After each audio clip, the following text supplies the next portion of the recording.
Assalamualaikum warahmatullahi wabarakatuh. Di video kali ini akan membahas konsep uang dalam Islam. Pembahasan pertama yang akan dibahas yaitu pengertian uang, yang dimana uang dalam ekonomi Islam, secara etimologi uang berasal dari kata al-naqdu nukut. Pengertiannya ada beberapa makna, yaitu al-naqdu yang berarti yang baik dari dirham, menggenggam dirham, dan al-naqdu juga berarti tunai.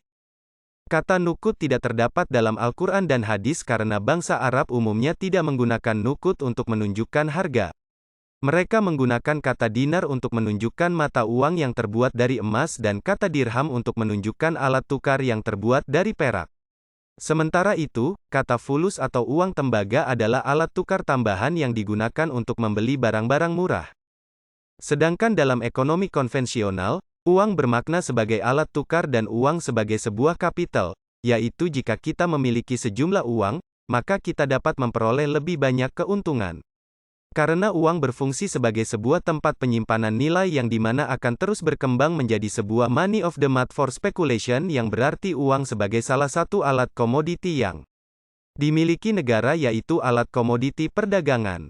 Lalu pembahasan yang kedua yaitu kriteria dan fungsi uang di mana pada kriteria uang, benda yang disepakati untuk menjadi uang harus memiliki karakteristik yang khas, sehingga dapat berfungsi sebagai alat untuk mendorong transaksi perdagangan. Benda itu harus memenuhi syarat yaitu disukai dan diterima oleh umum, nilainya stabil, mudah disimpan dan tahan lama, mudah dibawa-bawa, mudah dibagi-bagi dalam satuan-satuan yang lebih kecil, dan mencukupi kebutuhan dunia usaha.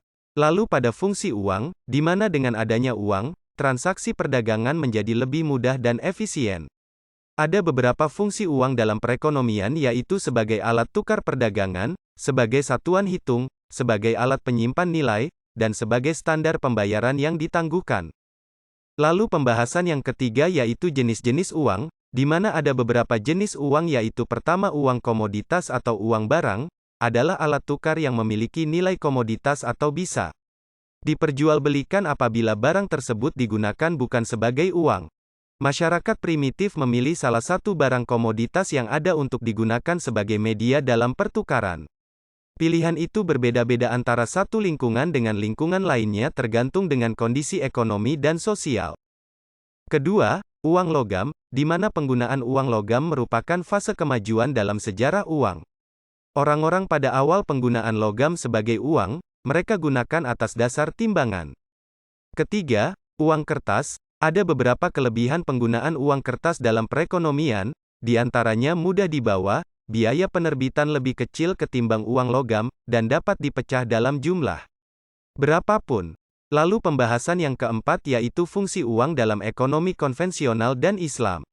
Dalam sistem ekonomi konvensional, uang memiliki 4 fungsi penting yaitu sebagai satuan hitung, sebagai alat transaksi, sebagai penyimpan nilai, dan sebagai standar pembayaran di masa mendatang. Sedangkan dalam sistem ekonomi Islam, uang hanya berfungsi sebagai media atau alat pertukaran dan sebagai standar ukuran harga. Lalu pembahasan kelima yaitu uang dalam ekonomi konvensional dan Islam.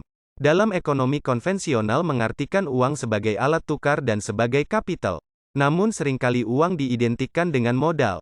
Dalam ekonomi konvensional, sistem bunga dapat disamakan dengan komoditi menyebabkan timbulnya pasar tersendiri dengan uang sebagai komoditasnya dengan bunga sebagai harganya.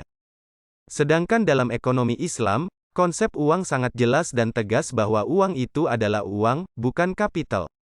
Dalam konsep ekonomi Islam, uang adalah milik masyarakat. Lalu pembahasan keenam yaitu time value of money dan economic value of time. Konsep time value of money secara sederhana menjelaskan bahwa jika nilai guna uang pinjaman bagi yang dipinjamkan kepada peminjam adalah sama dengan nilai uang pada masa yang akan datang, maka pemberi pinjaman akan menambahkan bunga, sehingga nilai uang di masa yang akan datang adalah sama dengan nilai uang pada saat ini. Sedangkan konsep economic value of time menekankan bahwa waktulah yang memiliki nilai ekonomi bukan uang yang memiliki nilai waktu. Itulah pembahasan singkat mengenai konsep uang dalam Islam. Lebih dan kurangnya mohon dimaafkan. Sekian dan terima kasih. Wabillahi taufik wal hidayah. Wassalamualaikum warahmatullahi wabarakatuh.